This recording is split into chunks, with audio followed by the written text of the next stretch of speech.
Hello students. आज हम लोग एक नए चैप्टर फर्स्ट चैप्टर की बात करेंगे। ये नया चैप्टर कौन सा है? ऑर्गेनिक का सेकंड चैप्टर है। इसमें अल्कोहल फिनॉल ईथर की बात करने वाले हैं। नेमी रिएक्शन के पर्सपेक्टिव से ये भी चैप्टर उतना ही वेटेज लेके आता है जितना इसके बाद वाला चैप्टर एल्डिहाइड, कीटोन और कार्बोक्सिलिक एसिड है।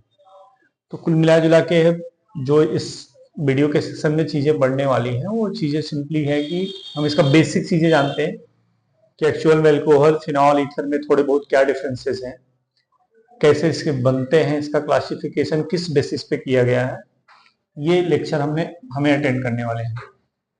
तो इस चैप्टर के रिगार्ड में मैंने चैप्टर का नाम लिखा क्या है, अल्कोहल फिनॉल और ईथर। एक्चुअल में ये दोनों की जब हम बात करेंगे तो ये सिमिलर है, थोड़ा सा डिफरेंट ये है कि एक कोई एलिफेटिक हो जाएगा, दूसरा एरोमेटिक। तो हमें क्या पता है कि जो भी चीजें हमें मिलने वाली है वो किससे मिलेंगी, हाइड्रोकार्बन से या फिर सब्स्टिट्यूटेड हाइड्रोकार्बन से। अब होगा क्या, जब हम हाइड्रोकार्बन की बात करेंगे तो फिर इसमें रिप्लेस करना पड़ेगा। तो यहाँ से मैंने थ्योरी को जो पॉइंट आउट किया है वो पॉइंट आउट में क्या हमने बताया कि रिप्लेसमेंट ऑफ वन और मोर हाइड्रोजन, एक या एक से ज्यादा हाइड्रोजन एटम को अगर रिप्लेस किया जाए और किसके थ्रू रिप्लेस किया जाएगा, किसी दूसरे एटम या फिर किसी ग्रुप के थ्रू।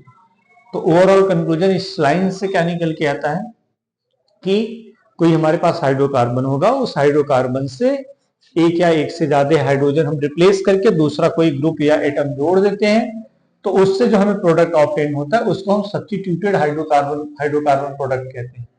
तो कहने का मतलब ये है कि जो अल्कोहल फिनॉल ईथर हम ऑब्टेन करने वाले हैं वो मिलेगा कहां से, जब तक हम उस हाइड्रोकार्बन में कोई सब्स्टिट्यूशन या रिप्लेसमेंट नहीं करेंगे तब तक नहीं बनने वाला है।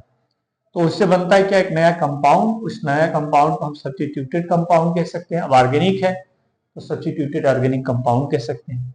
उसमें हम फर्स्ट की जब बात करेंगे तो उसमें सबसे पहला अल्कोहल हम लोग पढ़ेंगे, जिसमें अल्कोहल के रिस्पेक्ट में सब्स्टिट्यूशन ऑफ हाइड्रोजन एटम। अब वो हाइड्रोजन एटम इट में भी एक हो सकता है, एक से ज्यादा हो सकते हैं। रिप्लेस करने वाला कौन होगा, हाइड्रोक्सिल ग्रुप या फिर OH ग्रुप।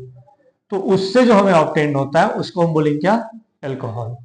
लेकिन ये ध्यान देने वाली बात है कि अल्कोहल जो बन रहा है वो एलिफेटिक है या फिर एरोमेटिक। अब इसमें क्या है, ये हम CH3 को भले इस तरीके से लिखे हैं, लेकिन ये एक्चुअल में लिखा कैसे जाता है, H3COH।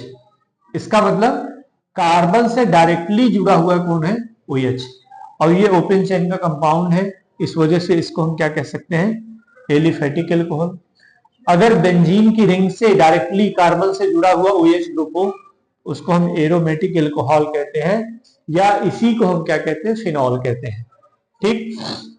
अब अल्कोहल को हम यूज कहां करने वाले हैं, एक सिंगल यूज तो सबको पता होगा, बारात का टाइम चल रहा है, ट्रेंडिंग ही चल रहा है, लोग बियर के शौकीन हैं, शराब के शौकीन हैं। बाकी कुछ लोग अपने कल्चर में रखते हैं, कुछ लोग शौकिया होते हैं, और सूर्यस, बाकी आगे की लाइन आपको पता ही।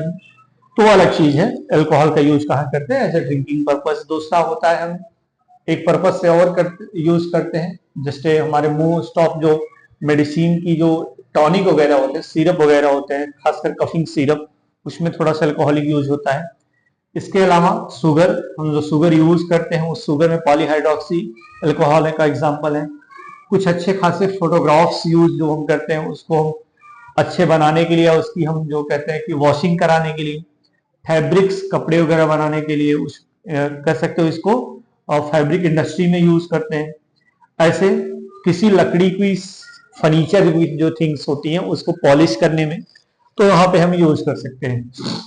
इसके साथ साथ अब तो ये भी आ गया कि हम पेट्रोल में इथेनॉल एम्बेडेड यूज करते हैं लेस पोल्यूशन की वजह से करने के लिए। तो ये तो इसका यूज है कि हम अल्कोहल यूज करने वाले का। अब हमारा जो मेन कॉन्सेप्ट अप्लाई होता है कि हम इसको क्लासिफाइड कर लें, क्लासिफिकेशन ऑफ अल्कोहल। तो हमारे पास दो तरीका है।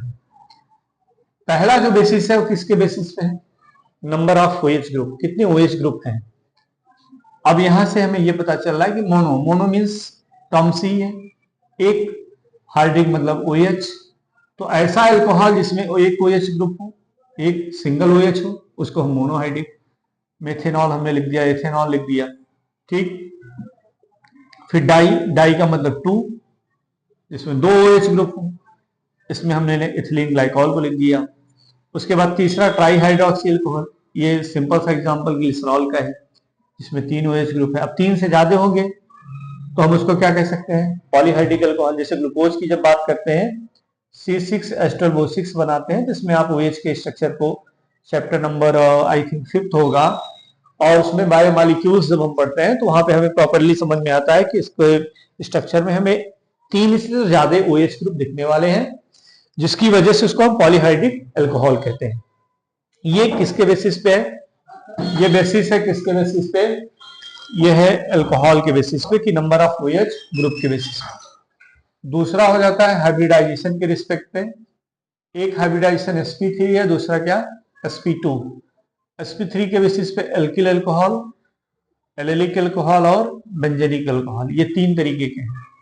इन तीनों में खास बात क्या है कि जिस कार्बन से OH ग्रुप जुड़ा होगा उस कार्बन को अगर हम ध्यान से देखेंगे तो उसमें जो हाइब्रिडाइजेशन मिलेगा कौन सा मिलेगा, sp3 हाइब्रिडाइजेशन। और इसके रिस्पेक्ट में हम इसको प्राइमरी, सेकेंडरी और टर्शियरी, यहाँ पे भी वही चीज प्राइमरी, सेकेंडरी, टर्शियरी। बस कंडीशन क्या है कि जिस कार्बन से OH लगा होगा वो कार्बन sp3 तो होगा, लेकिन उसके बगल वाला कार्बन जो हाइब्रिडाइजेशन शो करेगा वो sp2 करेगा। बेंजेलिक अल्कोहल अगर डायरेक्ट OH ग्रुप लगेगा तब तो sp2 हाइब्रिडाइजेशन होगा, जबकि हमें पढ़ना क्या है sp3 के बेसिस पे। तो यहाँ पे हम क्या कर सकते हैं कि एक CH2 लगाएंगे, साइड चेन में हमने OH लगा दिया, तो अभी ये पॉसिबिलिटी प्राइमरी अल्कोहल की है। यहाँ 2 हाइड्रोजन है, दोनों रिप्लेसेबल है। अगर दोनों रिप्लेस करके हम यहाँ 2 कार्बन एटम जोड़ सकते हैं तो इससे सेकेंडरी और टर्शियरी भी बन सकता है। ठीक, इसके साथ साथ वाइनेलिक के केसेस पे क्या है कि डायरेक्ट sp2 OH से जुड़ा होता है, इसको हम बोलते हैं क्या है, वाइनेलिक अल्कोहल। ठीक,